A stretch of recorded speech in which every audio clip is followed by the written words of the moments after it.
Assalamualaikum warahmatullahi wabarakatuh. Perkenalkan, saya Ibnu Maulana Hidayatullah, staf pengajar dari Departemen Teknik Kimia, Fakultas Teknik Universitas Indonesia. Pada kesempatan hari ini, saya akan memaparkan materi mengenai pengolahan biomasa melalui sistem biokonversi menjadi produk kimia bernilai dengan studi kasus produksi biosilitol dari tandan kosong kelapa sawit.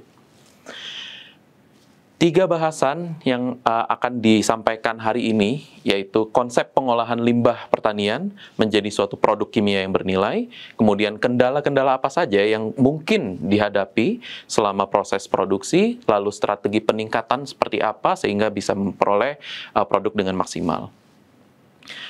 Selanjutnya kita akan masuk ke dalam poin yang pertama, yaitu limbah pertanian menjadi produk kimia bernilai. Pada dasarnya, dari limbah-limbah pertanian yang ada di Indonesia dengan jumlah yang sangat masif, ini bisa kita manfaatkan menjadi beberapa produk kimia yang bernilai, seperti asam butirat, etanol, butanol, silitol, dan lain sebagainya. Namun pada fokus pembahasan hari ini adalah dalam produksi silitol dari tandan kosong kelapa sawit, di mana silitol ini bisa kita manfaatkan sebagai gula pengganti, kemudian aditif untuk permen karet, dan aditif untuk pasta gigi.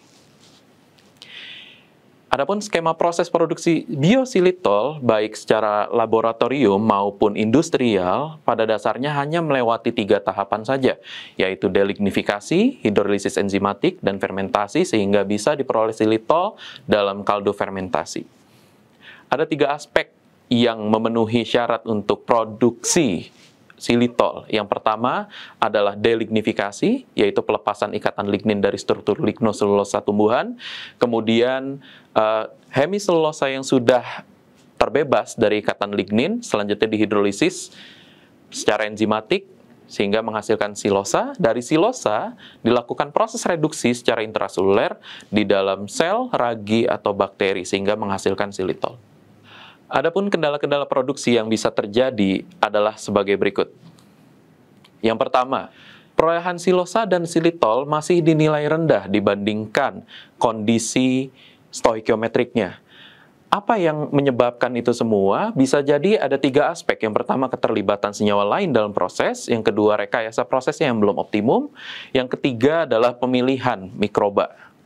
Senyawa turunan yang terbentuk berasal dari derivat selulosa dan hemiselulosa serta lignin.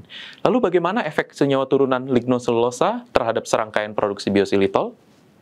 Lalu dilakukan uji penghambatan enzim hidrolisis, di mana ternyata semua senyawa turunan yang dihasilkan oleh senyawa lignoselulosa ini berhasil memberikan penghambatan kepada proses hidrolisis enzimatiknya itu sendiri. Lalu bagaimana pengaruh senyawa-senyawa tersebut terhadap proses fermentasi? Seperti yang diketahui bahwa efek potensial pada agen fermentasi meliputi gangguan dari aktivitas transportasi gula, kemudian gangguan dari dinding sel yang mungkin bisa pecah, atau justru menghambat enzim-enzim pembentuk silitol itu sendiri, sehingga ini perlu dilakukan penelitian lebih lanjut. Bagaimana strategi peningkatan produksi silitol? Delignifikasi biologis ini merupakan metode yang bisa diusulkan untuk improvisasi dari perolehan silitol, baik menggunakan perlakuan tunggal maupun kombinasi. Keunggulan dari metode ini adalah minimisasi inhibitor, selanjutnya meningkatkan perolehan monomer gula, sehingga aplikasinya ini juga bisa untuk peningkatan silitol.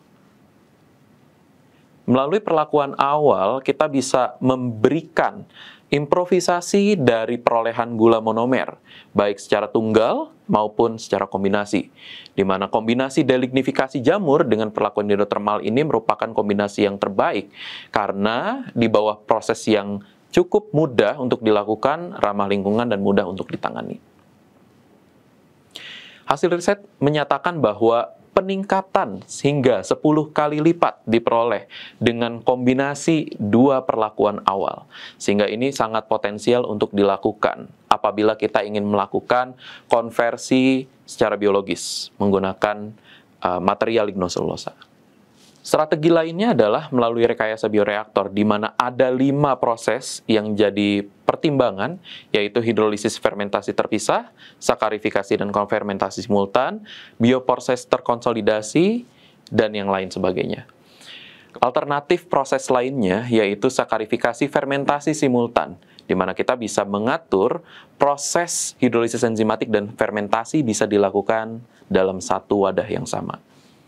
Strategi ini menghasilkan peningkatan produktivitas sel dan xilitol dengan metode sakarifikasi fermentasi simultan. Lalu apakah ada strategi prekayasaan lainnya? Bisa dengan melakukan biosintesis partaian berulang. Ya. Partaian berulang dapat mendaur ulang sel sehingga menghasilkan efisiensi operasional yang baik, kemudian memperoleh produk dalam jumlah banyak dalam waktu yang relatif singkat. Namun titik kritis biosintesis xilitol yang perlu diperhatikan adalah pengendalian mikroba, pengaturan laju pengudaraan, kemudian penanganan nutrisi yang harus dijaga. Simpulan pada materi kali ini adalah pemanfaatan material lignoselulosa yang bisa dilakukan oleh mikroba, kemudian biosintesis dari produk kimia juga perlu memperhatikan beberapa faktor sehingga proses jadi lebih lancar. Kemudian senyawa-senyawa turunan lignoselulosa ternyata bisa memberikan efek terhadap produksi dari produk kimia bernilai. Lalu strategi-strategi apa saja yang perlu dilakukan sehingga produktivitas menjadi meningkat. Lalu tantangan selanjutnya adalah proses hilir, di mana proses hilir ini adalah ujung tombak dari produk yang akan kita gunakan secara langsung. Sekian pemaparan materi kali ini, semoga kita dapat memanfaatkan sumber biomasa menjadi produk-produk kimia bernilai.